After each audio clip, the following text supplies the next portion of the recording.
Un saludo para todos los asistentes del Simposio Nacional para la Educación. Yo soy el doctor Juan Contreras Veras, neurólogo infanto-juvenil y psicopedagogo. Y en primer lugar quiero agradecer a los organizadores por haber confiado en mí y poder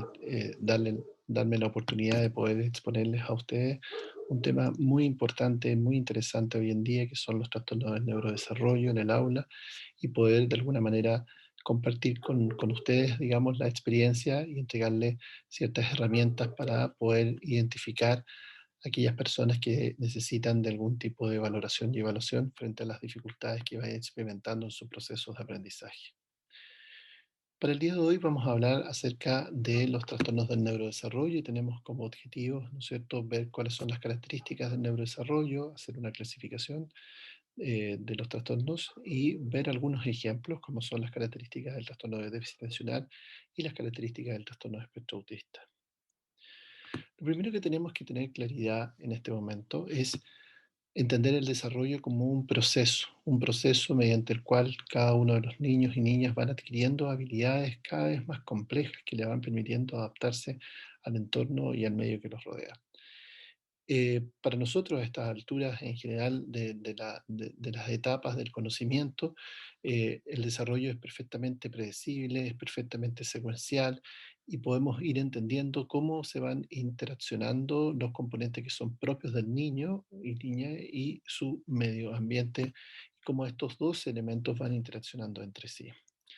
Es muy importante entender que finalmente lo que nosotros observamos como las conductas o las características, finalmente tienen un soporte y una base que es netamente neurobiológica.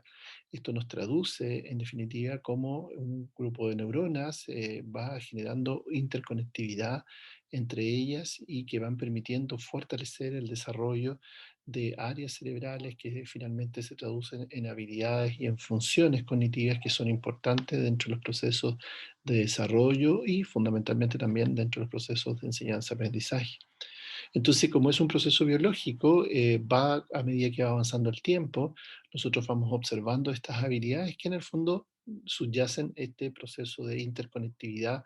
y que denominamos crecimiento dendrítico y que y permite, ¿no es cierto?, que las células entre sí se vayan comunicando de una manera mucho más eficiente. Esto permite, ¿no es cierto?, establecer que aquella comunicación entre estas células, ¿no es cierto?, que denominamos sinapsis, permitan ir consolidándose en circuitos cada vez más complejos y cada vez más evolucionados y maduros, en definitiva. Así entonces tenemos que al nacer, fíjense ustedes cómo tenemos grupos de neuronas que están desde el punto de vista de la imagen mucho más aisladas entre sí y que a medida que va la persona experimentando un proceso de interacción con el medio ambiente, va permitiendo, ¿no es cierto?, que se vayan conectando entre sí las distintas células nerviosas, favoreciendo, ¿no es cierto?, la interconectividad.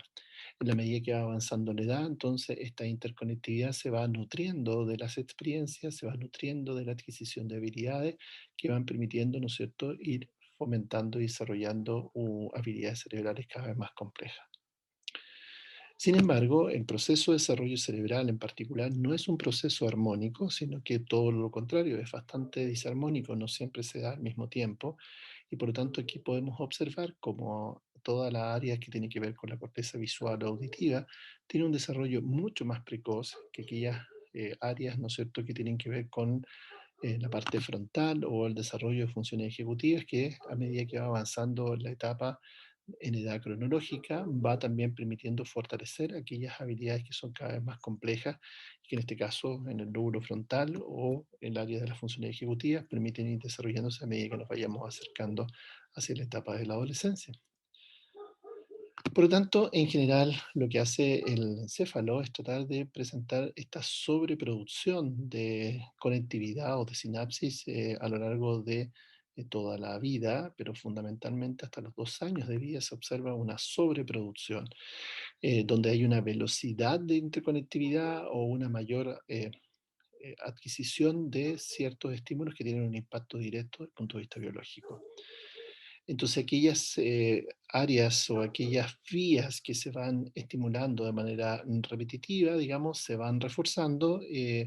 en pos, digamos, de poder mantener y de poder conectar y desarrollar habilidades cada vez más complejas. Por el contrario, aquellas que no se van fortaleciendo y que no se van nutriendo, se van inactivando y finalmente terminan por perderse o eliminarse o redistribuirse. Así entonces, las conectividad entre las áreas del cerebro se van estableciendo, se van permitiendo que se conecten los dos hemisferios, y todo esto es mucho más intenso, mucho más rápido que las personas adultas ya cercanos a los 2 años de vida. Pero, ¿qué hace que finalmente cuando alcanzamos un máximo de conectividad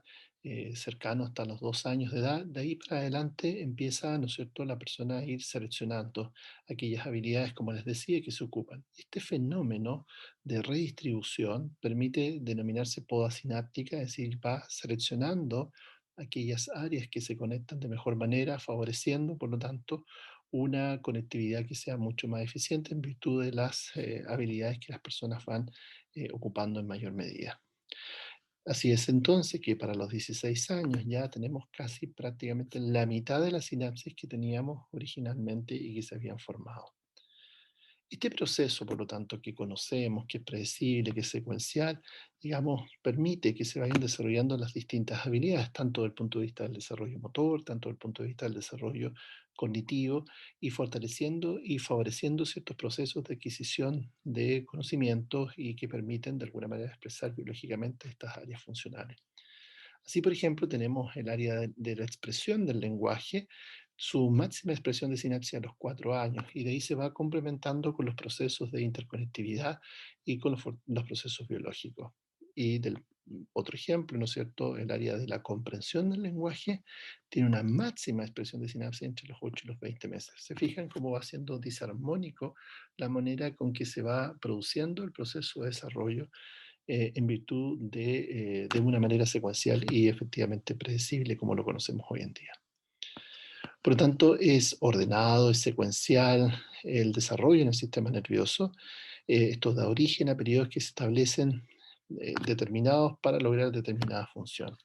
Por lo tanto, la armonía, el bienestar emocional, la capacidad social van proporcionando una base que es cada vez más sólida para poder fortalecer y favorecer el desarrollo de las capacidades cognitivas. Y por lo tanto, todo este proceso biológico que sustenta nuestra vida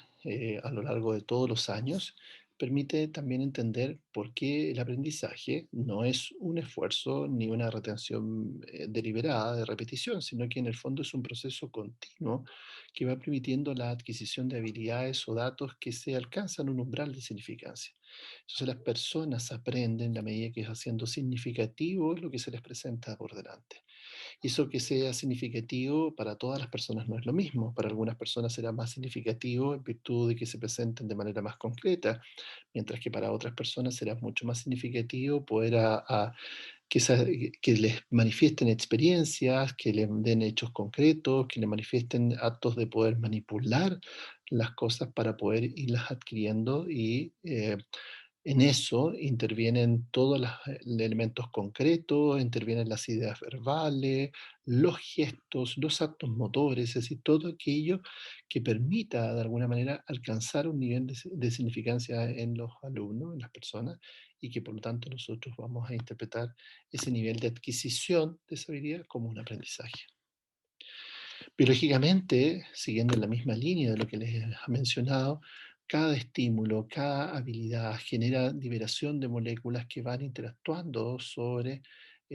cada una de las neuronas y que establecen conexiones cada vez más estrechas y que incluso permiten cambios biológicos. En la medida que se potencia a largo plazo un estímulo, va permitiendo que se vayan generando cambios incluso estructurales que permiten aumentar incluso el nivel de conectividad que ese grupo de células específicamente tiene.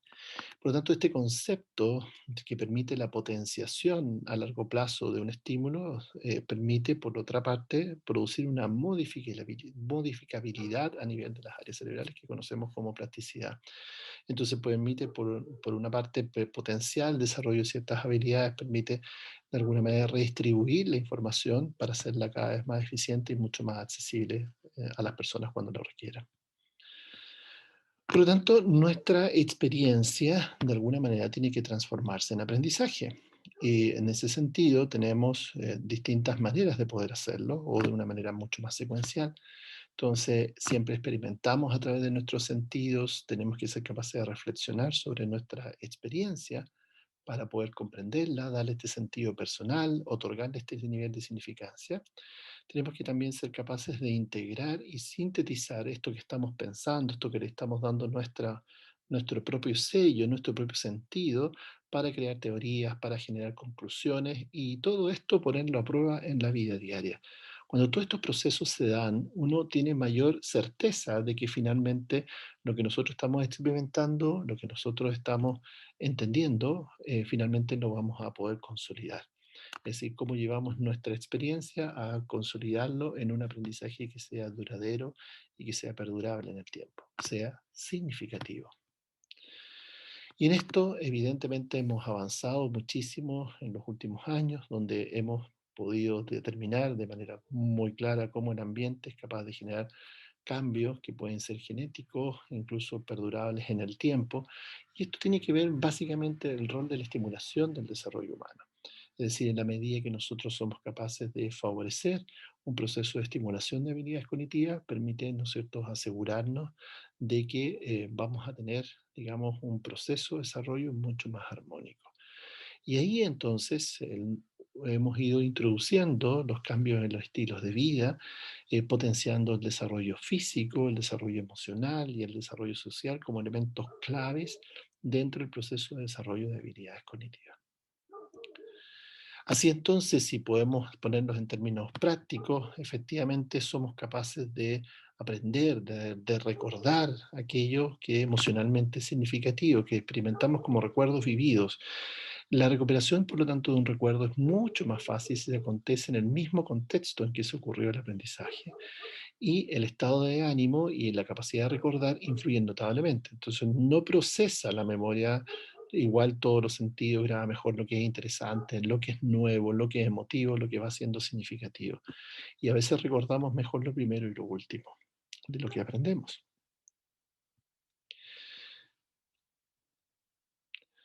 Hay factores que durante mucho tiempo han determinado de alguna manera un pronóstico para favorecer el éxito académico y que de alguna manera los han llevado por distintos caminos.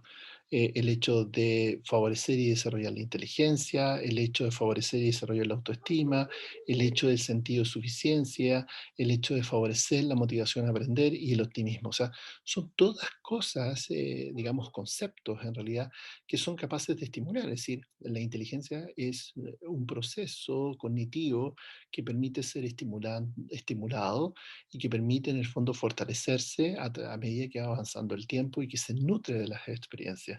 Por lo tanto, es muy importante entender que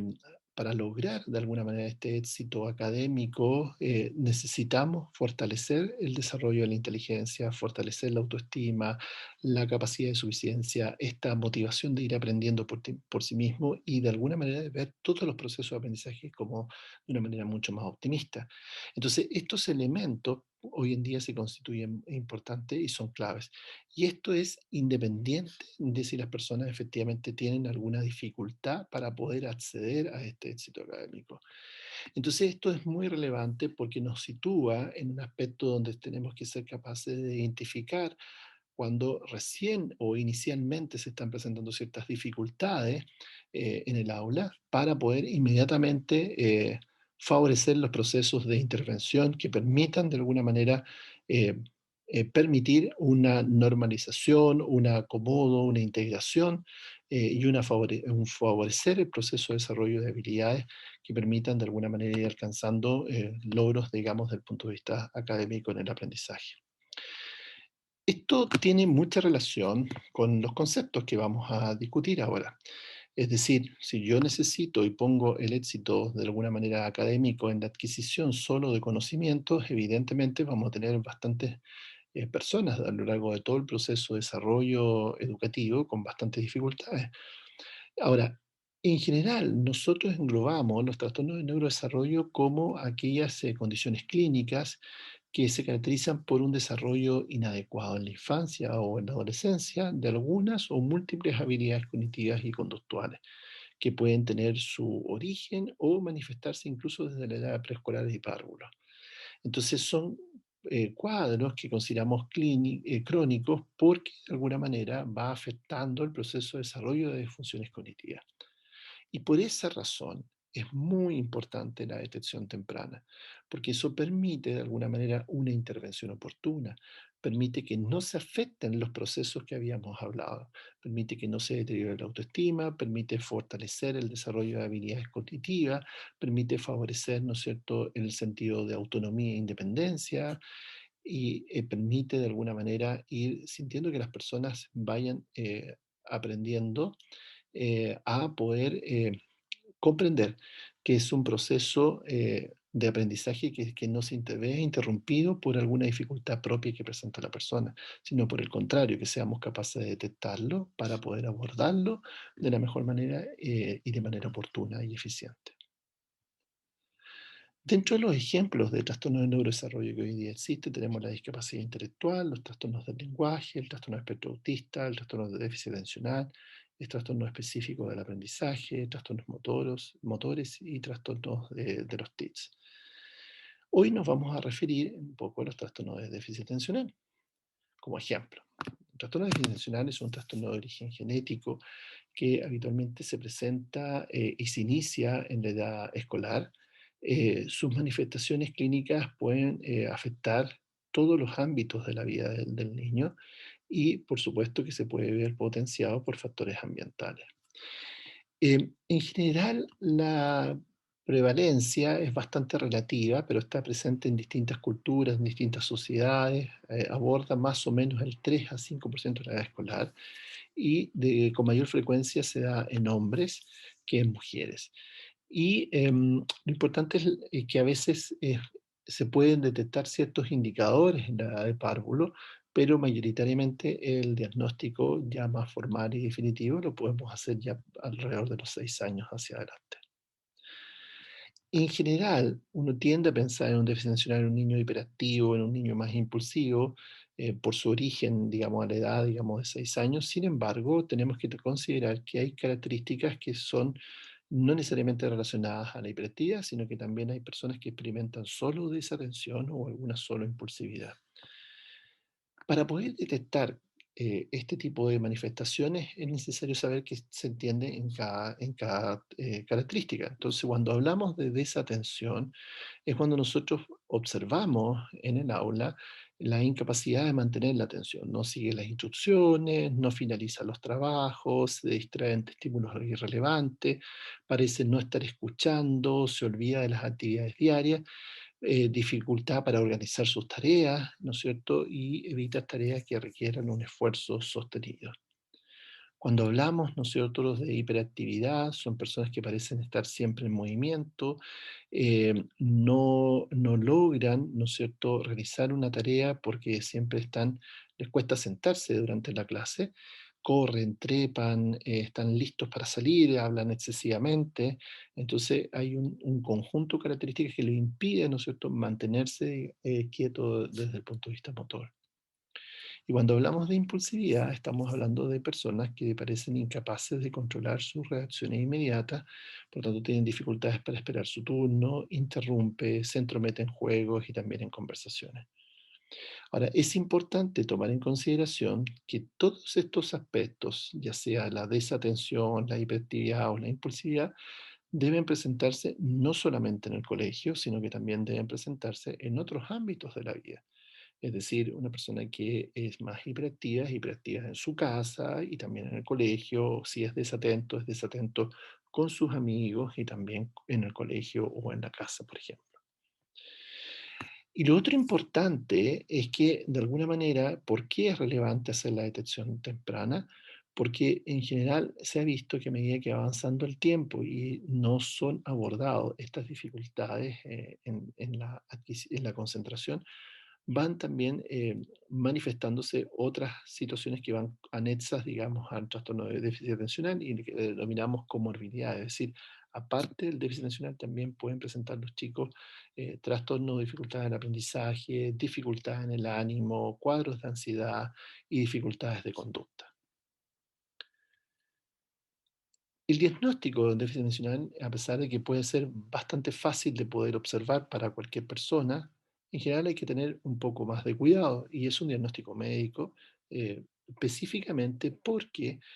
uno debe buscar y se deben buscar otros cuadros que puedan estar simulando, digamos, o pueden estar asociados a su déficit atencional. El ejemplo más concreto son las crisis de ausencia, que es un tipo de epilepsia y que finalmente tiende a confundirse también con un déficit atencional. También tenemos déficits auditivos o déficits visuales que aparentan, ¿no es cierto?, pasar desapercibidos y que las personas experimentan como que no está concentrado, que no está atento a las actividades. Por supuesto que enfermedades endocrinas, un hipotiroidismo o un hipertiroidismo puede estar presente en las personas y por lo tanto también presentar características de desatención sin ser el cuadro propiamente tal. Y a eso se le agregan obviamente cuadros más específicos que son necesarios, ¿no es cierto?, un examen físico acucioso y una valoración completa de sus capacidades cognitivas, como son los trastornos neurodegenerativos o algunas enfermedades neuromusculares. Por lo tanto, es fundamental, de alguna forma, en la valoración médica, la valoración de la capacidad atencional, cuando ustedes, ¿no es cierto?, están pesquisando y le están comunicando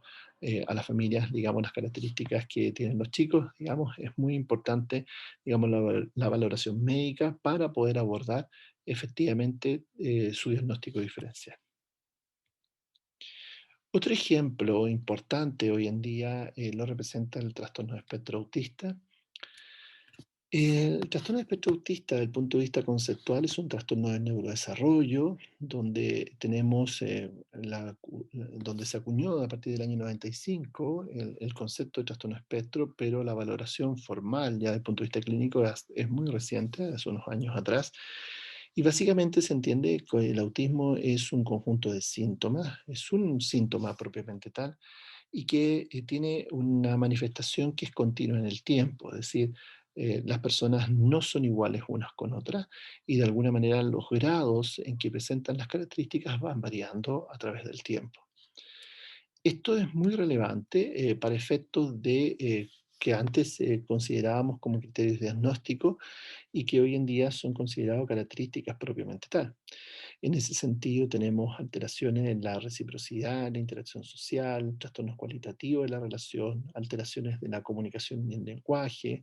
falta de flexibilidad mental y comportamental, un repertorio de conductas, intereses y actividades que son repetitivas, restringidas, estereotipadas.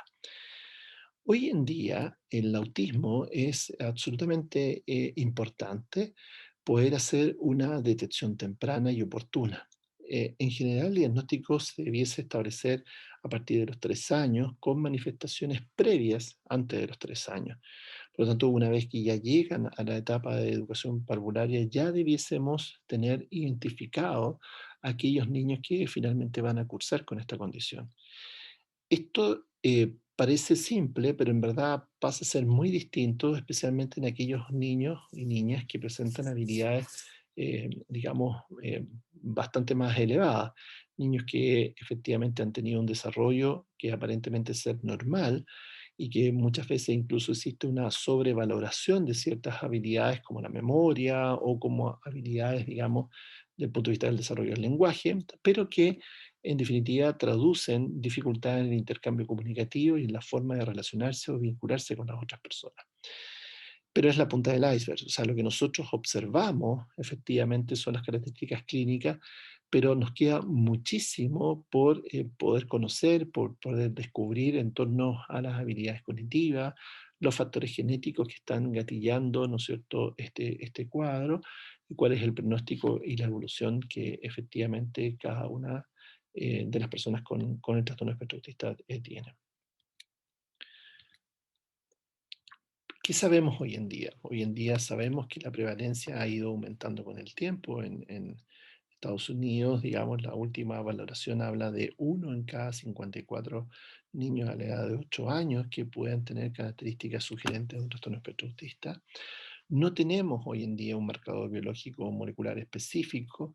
y lo que sí está absolutamente claro es que la detección oportuna del autismo en estos periodos de tiempo que, como yo les he dicho, logra un mejoramiento adaptativo a largo plazo de toda la sintomatología, disminuyendo los costos acumulativos, los costos de diagnóstico, de intervenciones que producen los diagnósticos tardíos. Esto es tan importante que efectivamente la detección oportuna, temprana de un niño con distintos niveles de funcionamiento. Si estamos hablando de niños que dentro del trastorno de espectro autista pueden tener características que puedan ser mucho más graves y otras que puedan ser un poco menos o pasar desapercibidas. En cualquiera de ellos, digamos, el hecho de solo detectar y poder abordar cada una de sus debilidades o potenciar sus habilidades permite de alguna manera un proceso adaptativo, un proceso de integración, un proceso de inclusión desde el punto de vista educativo y social mucho más óptimo e insospechadamente beneficioso, digamos, hoy en día el hacerlo. Em, Tenemos mucha evidencia en torno a cómo los diagnósticos tardíos y la manera de abordar desde el punto de vista familiar, social, educativo, de los niños a una edad mucho más avanzada en su diagnóstico, digamos, de edad cronológica, efectivamente tiene un impacto bastante negativo en el proceso de desarrollo de inclusión y de inclusión social y educativa. En general, las personas con autismo procesan más señales, tienen una información que está multiplicada, como en esta foto, digamos, donde ahí existe un procesamiento anómalo, excesivo, que a veces determina una menor habilidad para discriminar o modular distintos componentes. Entonces, tenemos niños o niñas o personas adultas que tienen hipersensibilidad auditiva, tenemos hipersensibilidades, ¿no es cierto?, a las texturas, tenemos selectividad alimentaria, del mismo modo tenemos obsesiones, tenemos rutinas, tenemos imposibilidad de aceptar los cambios, tenemos chicos que puedan ser muy literales, que les cuesta entender las ironías, las bromas, y que de alguna manera viven en un ambiente mucho más estructurado y por lo tanto son bastante más apegados a las normas en general y a las instrucciones que finalmente se les puedan dar. Por lo tanto, muchas personas tienen patrones de desarrollo de habilidades que es poco uniforme, tienen áreas muy desarrolladas y tienen otras que son escasamente desarrolladas. Tienen un alto nivel de desarrollo en capacidad de resolver problemas no verbales y un bajo nivel de desarrollo de habilidades de lenguaje y de forma conceptual. Por lo tanto, si uno lo analiza desde el punto de vista de funciones o de habilidades, efectivamente hay perfiles específicos, cognitivos diferentes en cada una de las personas, donde tenemos chicos con altos rendimientos en tareas dependientes de procesos de memoria y tenemos deficiencia en procesos conceptuales de razonamiento, interpretación o de abstracción.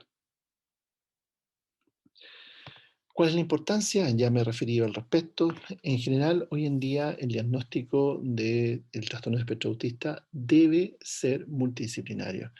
Se ha propagado mucho el concepto de tomar test específicos y la verdad es que los test sí son de ayuda, pero debe haber una valoración de todo el conjunto de habilidades, considerando además la historia que presentan las personas con autismo, más la comparación con lo que uno observa cuando trata directamente en la actualidad, digamos, las personas. Por lo tanto, no es solamente la aplicación de un test o un instrumento, sino que tiene que haber una valoración multidisciplinaria para poder, en el fondo, establecer un plan de apoyo, un plan de intervención y permita uno resolver adecuaciones curriculares que puedan ser importantísimos a la hora de enfrentarse a situaciones académicas. Esa es la razón por la cual es necesario establecer un plan de atención global que atienda todas las necesidades. En general, el diagnóstico multidisciplinario también permite que los padres puedan entender muy bien lo que les pasa a sus hijos, permitan una relación acabada con todos los médicos que van a poder estar involucrados y con todos los profesionales que se van a involucrar dentro de los procesos de intervención y, por supuesto, ¿no es cierto?, favorecer la comunicación y la relación directa con los educadores, que son efectivamente el motor más relevante dentro de los procesos de integración y de y de desarrollo de habilidades. Esto permite de alguna manera que puedan acceder, permiten a la educación, permitan acceder a ciertos beneficios, derechos que se han ido estableciendo a lo largo del tiempo para poder favorecer los procesos de integración educativa y social. Y finalmente, el hecho de tener una valoración más amplia del punto de vista de las características de las personas permite efectivamente ampliar la investigación en torno a la etiología o incluso a los tratamientos o las intervenciones que son necesarias, digamos, en cada una de las personas. Muy relevante, por lo tanto, es ser capaces, en el caso del trastorno espectro autista, poder ir identificando cuáles son las características o la sintomatología inicial. Yo ya les he hablado que uno puede y debe establecer el diagnóstico de lo más tempranamente posible y, por lo tanto, efectivamente, a lo largo de la historia, en los primeros 3 años de vida, ya se debe mostrar indiferente o que no le guste que lo toquen. De repente puede colocar su cuerpo rígido, no echar los brazos para que lo anticipen, no establecer el contacto visual, no imitar, no señalar con el dedo, mostrar cualquier retroceso en el desarrollo del habla, no poner en marcha los juegos imaginativos, no responder al llamado por su nombre, quedarse fijo mirando un objeto determinado, tener resistencia al cambio de las rutinas diarias. Pero a medida que vamos avanzando en edad, nos vamos dando cuenta que existen otras características. Si nos vemos en el caso de poder abordar un niño de 2 a 5 años que no ha sido establecido todavía el diagnóstico, es posible identificar la emergencia de ciertas palabras aisladas, poca regulación ante los estímulos, una ausencia de un juego imaginativo, juegos a veces que son muy repetitivos, un escaso interés por vincularse con los pares o por integrarse en juegos colectivos o quedarse de manera más breve en estas actividades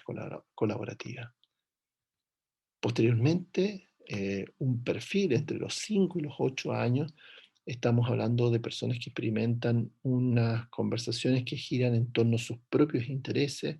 a veces dan respuestas poco atingentes, pueden ser capaces de establecer un juego paralelo, tienen dificultad para comprender las reglas de los juegos, baja modulación de las emociones, poco filtro social, una expresión a veces exagerada de algunas emociones y baja conciencia respecto al otro. Entre los 8 y los 12 años experimentamos un juego imaginativo, pero más solitario. Conversaciones siguen girando en torno a sus propios intereses, pero tienen dificultad para comprender las reglas del juego, dificultad para gestionar sus emociones, escaso reconocimiento de las propias emociones, tiene baja sensación de reciprocidad y empatía y un comportamiento social que a veces no corresponde con la situación que se está viviendo. Y si fuese el caso, que no ha sido diagnosticado una persona entre los 12 y los 18 años, efectivamente podemos tener conversaciones que siguen girando en sus intereses, espacios de ocio que son en solitario, baja participación en instancias sociales con pares, dificultad para identificar las emociones en sí mismo, tienen aislamiento, pocas relaciones de amistad, baja sensación de reciprocidad, ¿no es cierto? Y la sensación de que los demás son poco importantes. Dicho todo esto, el abordar y entender los trastornos del neurodesarrollo es algo que realmente es fascinante, pero debe, de alguna manera, nos genera este concepto de que tenemos que estar siempre atentos a cada uno de los procesos de desarrollo que experimentan los alumnos, porque además estos pueden ir cambiando a lo largo de los años. Por lo tanto, representan una muy buena oportunidad, los trastornos de neurodesarrollo, poder comprender todos estos procesos de estimulación y desarrollo de habilidades en las personas, permiten integrar diferentes visiones, permiten favorecer de alguna manera no solamente la codocencia cuando se intervienen los programas de integración, todo el equipo profesional con los mismos docentes, sino que también permite de alguna manera generar un impacto en las personas cuando son detectadas, digamos, de manera oportuna. Y por eso que la detección oportuna de los trastornos de neurodesarrollo, especialmente en las aulas, donde están día a día, ¿no es cierto?, los docentes observando cada una de estas características, es muy relevante, puesto que permite a todas las personas acceder a intervenciones que puedan ser más tempranas y que puedan de alguna manera beneficiar los niveles de funcionamiento e integración educativa y social. Bueno, les doy las gracias por haberme escuchado y bueno, cualquier duda, pregunta, me la pueden ir haciendo llegar a través de los canales de comunicación que ha establecido el simposio y por supuesto también les dejo mi mail para que puedan contactarnos o a través de la plataforma de EduMédica, donde también tenemos actividades para que todos ustedes están invitados a participar. Que pasen una estupenda jornadas en este simposio y me despido cordialmente de todos ustedes. Un abrazo y muchos saludos para todos. Chao, chao.